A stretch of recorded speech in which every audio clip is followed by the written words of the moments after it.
Hello guys, റജീസ് വേളിലേക്ക് എല്ലാവർക്കും സ്വാഗതം. ഇന്ന് ഞാൻ നിങ്ങളെ പരിചയപ്പെടുത്തുന്നത് ചന പറാട്ടയാണ്. നല്ല ടേസ്റ്റി പറാട്ടയാണ് കേട്ടോ. നോർത്ത് ഇന്ത്യൻസിൻ്റെ ഫേവറേറ്റ് ഡിഷാണ്. അപ്പോൾ ഇതെങ്ങനെയാണ് ഉണ്ടാക്കേണ്ടതെന്ന് ഞാൻ പറഞ്ഞുതരാം. അപ്പോൾ അതിലേക്ക് വേണ്ടിയിട്ട് നമ്മൾ ഒരു കബുളിച്ചന, അതായത് വെള്ളക്കടല നല്ലപോലെ കുതിർത്തി പഞ്ഞി പോലെ വേവിച്ചതാണ്. അതിലേക്ക് ഒരു കപ്പ് മല്ലിയില കൂടി ചേർക്കണം. പിന്നെ ഞാനൊരു സബോള മൊത്തം അരിഞ്ഞു വെച്ചിട്ടുണ്ട്. അത് മൊത്തം വേണ്ട, 1 ടീസ്പൂൺ സബോള മതി. സബോള ചേർത്തില്ലെങ്കിലും കുഴപ്പമില്ല കേട്ടോ. പിന്നെ 1/2 ടീസ്പൂൺ ജീരകം, പിന്നെ കുറച്ച് ഉപ്പ്, പാകത്തിന് ഉപ്പ്, 2 പച്ചമുളക്, 1 കഷ്ണം ഇഞ്ചി, പിന്നെ നാരങ്ങ മാറ്റി വെച്ച് ബാക്കിയെല്ലാം നമുക്ക് മിക്സിയിൽ അരയ്ക്കാം. അപ്പോൾ നമ്മളിതെല്ലാം കൂടി 1 ടീസ്പൂൺ സബോളയും ബാക്കി എല്ലാ ഐറ്റംസും ചേർത്ത് നല്ലപോലെ ഒരു ചെറുതായിട്ടിങ്ങനെ ഒരുപാട് സ്മൂത്തായിട്ട് അരയാതെ ഒരുമാതിരി ഒന്നും തരിതരിപ്പായിട്ട് അരച്ചെടുക്കാം. അതിന് മീതെ നമുക്ക് 1 ടീസ്പൂൺ നാരങ്ങ നീര് കൂടി ചേർക്കാം. ഒരു ചെറിയ പുളി ഉണ്ടാകുമ്പോഴാണ് ടേസ്റ്റ്. പിന്നെ നമ്മൾ 1/4 കപ്പ് ഗോതമ്പ് പൊടിയാണ് ഞങ്ങൾ കുഴച്ച് വെച്ചിട്ടുള്ളത്.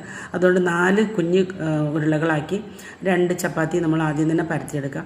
ഒരു ചപ്പാത്തി പരത്തി അതിനകത്ത് നമ്മൾ അരച്ച് വെച്ചിട്ടുള്ള ആ മസാല പകുതി എടുത്തിട്ട് ഇതിനകത്ത് സ്പ്രെഡ് ചെയ്യാം.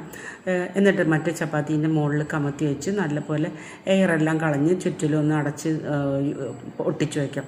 ഒട്ടിച്ച് ബേലൻ വെച്ച് പതുക്കെ ഒന്ന് പരത്തിയെടുത്തിട്ട് നമുക്ക് തവ വെച്ചിട്ട് തവയ്ക്കകത്ത് നെയ്മയം പരട്ടി നല്ലപോലെ 2 വശം മൊരിയിച്ചെടുക്കാം. നെയ്മയം എന്ന് പറഞ്ഞിട്ടുണ്ടെങ്കിൽ നമ്മൾ വീട്ടിലുണ്ടാക്കുന്ന നെയ്യാണ്. അതുകൊണ്ട് വലിയ ഹെൽത്ത് ഇഷ്യൂസ് ഒന്നും ഉണ്ടാവില്ല കേട്ടോ.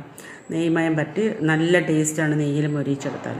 അതുപോലെ തന്നെ അടുത്ത 2 ഉരുളയും നമ്മൾ പരത്തി ഇതുപോലെ ഫില്ലിങ്സ് വെച്ചിട്ട് 2 വശം മൊരിയിച്ചെടുത്താൽ നമ്മുടെ എന്താ പറയുക കാബുളി ചന കൊണ്ടുള്ള പറാത്ത റെഡി ആയിരിക്കുകയാണ്. അപ്പോൾ ഇതിലേക്ക് വേണ്ട കൂട്ടായിട്ട് നമ്മൾ കറിയായിട്ട് ഉപയോഗിക്കുന്നത് നമ്മൾ ദഹിയാണ്.